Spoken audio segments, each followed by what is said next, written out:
Okay, so recently we had a new year come about, and I know there's been goal setting and dreaming and desires and vision boards and all these things, and they're amazing. I've done them too. And so we're going to talk a little bit about desires and some of those things that we have, and gifts, desires, all those great things. Because as you remember from yesterday's episode, we talked about how all of our characters was given a gift and how we too are given gifts, and that makes us special. Now, we're going to kind of twist it and talk a little bit more about some of those desires in section 6, verse 27. And here's what it says. And now I command you that if you have good desires, a desire to lay up treasures for yourself in heaven, then shall you assist in bringing to light with your gift those parts of my scriptures which have been hidden because of iniquity. And here's what I wrote. Sorry, it's something in my scriptures. Here's what I ended up writing in my margins for this verse. I said, he can use our desires and gifts to bring light and knowledge to the world. And in fact, he gives us those desires and gifts. He wants us to use them. And so the lesson from this is not just go use your desires, go translate some scriptures or whatever. There's more to it. And this is something that we talked about in youth last week.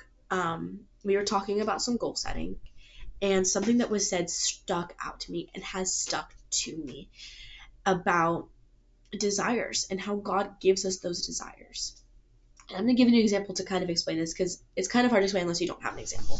Okay, so I have for years dreamed of going to BYU. I wanted to go to BYU so bad, and this has been going on for so long that we're kind of at the point where, like, me and my mom don't say if I go to BYU, we say, like, when I go to BYU, like, when you go to BYU, blah, blah, blah, blah, blah, blah, like, whatever. And so that's been the conversation. But in the past, I've had experiences where I've been very hopeful and was like, okay, I'm going to do that. And then it didn't happen, and I was really, like, it was just hard because I'd gotten my hopes up. And so with this particular thing, with the BYU thing, I've always kind of been like, oh, when I go to BYU, and then I've been like, oh, but if I go to BYU, because I have to be realistic so I don't get my hopes up. But then I kind of had this moment of, like, that desire I have to go to BYU isn't like those other things that I got my hopes up for. Like, a lot of times, like, it was like getting a part in theater or whatever. But this is something that, after having it explained to me in this way, I realized was a God-given desire. God gave me that desire to go to BYU. I'm not entirely sure why, but I can imagine it's because of the people that I'll meet, the people that I'll be able to influence, the things that I'll learn, the ways that it will set me up for life. And so I realized that was a God-given desire. And Oliver Cowdery's desire to translate, that was also given from God, because God used that desire. He said, you want to translate? Okay, I'll give you this gift. You can help me translate. And so I very firmly believe that God gives us desires, because otherwise, if we don't have a desire to do anything, like, for example, the prophet President Nelson, if he didn't have a desire to serve God and to do all these things that he's doing, he'd probably still do them, but he would do them simply because God was commanding him, instead of like, oh, I want to do them. Like, does that make sense? Of like, we have to have desires, because otherwise everything that God has us do, we would just be like dragging our feet and be like, okay, God, you commanded it, I'll do it. Instead, we get to be like, okay, I have a desire to do this thing, and I can serve God while I do it. I have a desire to serve a mission. If it's just that's an example, that's not for everyone, but if you have a desire to serve a mission, like, that's a desire given from God. If you have a desire to get married in the temple, that's a desire given from God. If you have a desire to return to heaven, that's a desire given from God. And as I was further thinking on this topic, I remembered a line from my patriarchal blessing that talked about how I was to bend my will. And I focus on that specific word, bend.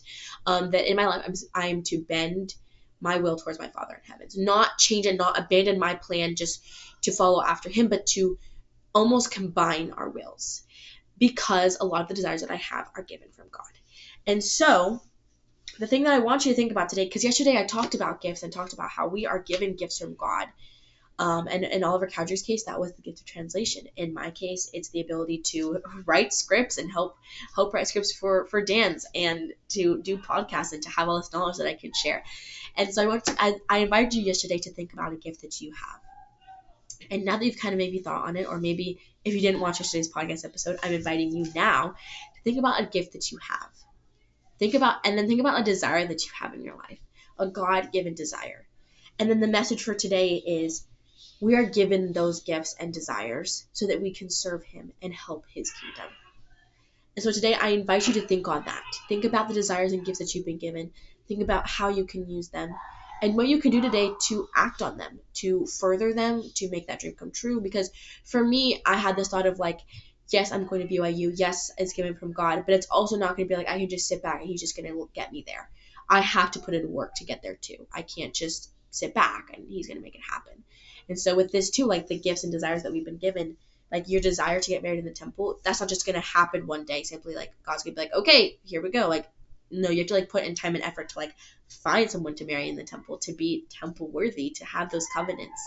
And so whatever desire it is that you have, take a second to just think about what's one small thing that you can do to further it or to use it, use your gifts in God's kingdom today. Because I bet if you think about it, you can find one small thing to do.